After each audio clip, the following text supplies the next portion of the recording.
आदाब नाजरीन, hope today India news में आपका इस्तकबाल है। कुकटपल्ली के प्रशांत नगर एरिया में एक गैस गोदाम में जबरदस्त धमाका हुआ, जिसके बाद भयानक आग लग गई। इस गैस सिलेंडर ब्लास्ट के बाद पूरे इलाके में अफरा तफरी मच गई और प्रशांत नगर एरिया के साथ साथ राजीव नगर के लोग भी खौफजदा हो गए।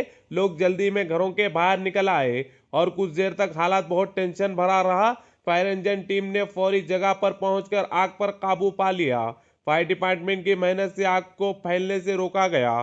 खुशकिस्मत से किसी को जानी नुकसान नहीं हुआ। पुलिस और रेस्क्यू टीम ने मौके पर सिचुएशन को कंट्रोल कर लिया और तहकीकात जारी है। मजीद खबरों के लिए होप टुडे इंडिया न्यूज को लाइक करें, शेयर करें और सब्सक्राइब करें।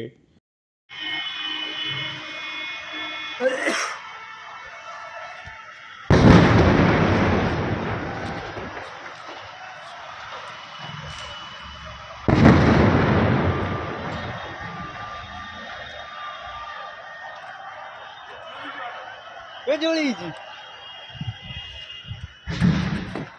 जोड़ीची 저기? क्या?